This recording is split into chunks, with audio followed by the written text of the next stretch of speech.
Öncəki süjetlərimizdə haqqında söz açdığımız Qaragöl Kilsəli dağ əməliyyatına bilavasitə hazırlıq 13-14 noyabr 2021-ci il tarixində aparıldı və bütün hazırlıq prosesi faktiki olaraq 24 saat içərisində bitirildi.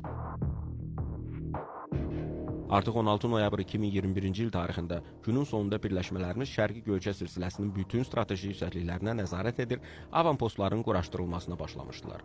Bu avanpostlar dəniz səviyyəsindən 3008 metr hündürlüyündə olan Qatarqaya dağı, 2900 metr hündürlüyündə olan Dəmir dağ, 3036 metr hündürlüyündə olan Qumur dağ və 3051 metr hündürlüyündə olan Kömür dağ daxil olmaqla bütün əhəmiyyətli və operativ taktiki nəzarəti təmin edən yüksəkliklərdə yerləşir. Nəzarətə gəldikdə yuxarı Şorca və aşağı Şorca kəndləri də həmin gün 16 noyabr 2021-ci il tarixində vizual və atəş nəzarətinə götürüldü.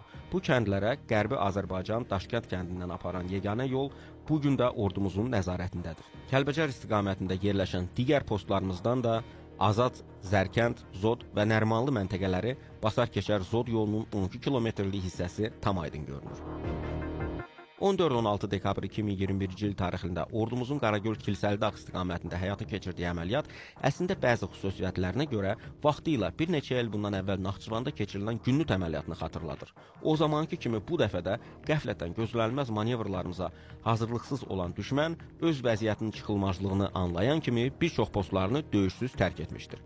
Digər postlardan isə çırtma və təpiklə qovulmuşdur. Çəkildikləri yeni mövqelərdən nisbətən geridə bəzi erməni birləşmələri təkrar olaraq şəxsi heyət və hərbi texnikamızı müxtəlif çaplı artilleriya və idarə olunan raket komplekslərindən atəşə tutmağa da çalışdı və belə hərəkətlərin bir nəticəsində şəhid və yaralılarımız da oldu. Lakin bu həyasızlıq düşmənə çox baha başa gəldi. Bir tək strateji əhəmiyyətli əraziyə nəzarət baxımından deyil, ölü, yaralı, əsir düşən erməni əskərlərinin sayı baxımından da ümumilikdə 3026, 3253 və 3365 sayılı yüksəkliklərdə düşmənin 24 əskər və zabiti əsir götürülmüşdür.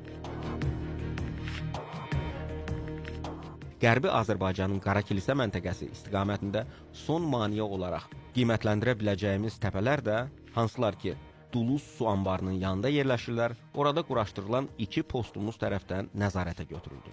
Bu sıçrayış üçün artilleriya dəstəyindən istifadə edildi. Buradan yaxşı hava şəraitində doğma vətənimizin parçası əziz Naxçıvanımızın dağlarını görə bilərsiniz. Düşmən ölkənin şimalı ilə cənubunu birləşdirən Qarakilis-Gorus yolu da gördüyünüz kimi tam ovucumuzun içindədir. Azərbaycan Silahlı Qüvvələrinin bu istiqamətdə, bu atsız yüksəklikdə yerləşən bu dirək buradakı ən maraqlı artefaktlardan biridir. Fikir verə bilərsiniz, burada SSR yazılıb. Əvvəlki ittifaq respublikalarının hüdudlarını müəyyən eləyən bir dirəkdir bu. Erməni tərəfi bunu üst tərəfini, üst qismini kəsib, amma yıxa bilməmişdir buradan və bu tarixi əsər kimi burada qalmışdır. Hər halda Azərbaycan və Ermənistan arasındakı sərhədlərin delimitasiyası vaxtı bu artefakt burada nəzərdə alınacaq.